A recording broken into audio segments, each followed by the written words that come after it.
This is our one-upper number 4. I'm not sure if I'm going to build a one-up auto on the story here, and it came up last night, and I thought, well, we'll just save the story for today, because nobody ever cared whether I played in a league or they really cared whether I used a different name. But tell them the story on the. Well, you played under the name of Jimmy Dyson, I understand. Yeah, that's my name. Well, I was in a game one time, and it was between two companies, Libby Owens Ford Glass Company and a fertilizer company, and the two were playing for a keg of beer on Sunday.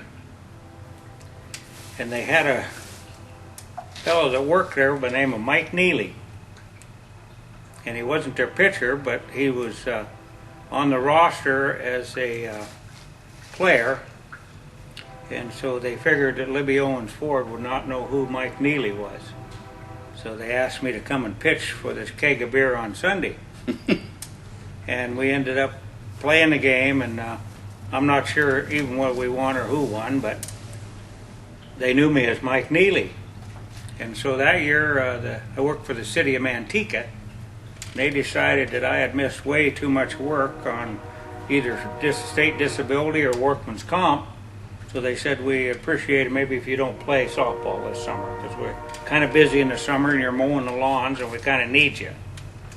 So I couldn't play under that name, so I said I had a glove that said Mike Neely, so I figured I'd just use that glove. And this was several years after, I believe, that game between the two companies. But I think when we played that game, a fella hit a home run off me. And so I hadn't seen him in all these years, and I got into the Stockton City League then that summer.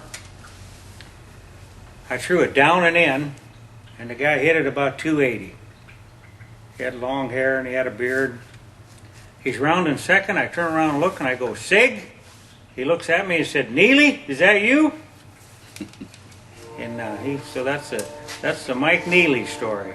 And the unfortunate thing about it was probably one of my best years of softball. I got my write-up in the paper 3 or 4 times as Mike Neely. So years later, I tried to tell people that those articles, that's me. They said, no, that's Neely. He worked out the plant. We know who he is. But I said, well, he's bald-headed and weighs 260. He said, no, Neely was the pitcher then. So let me give me a little one-upper on that one. Well,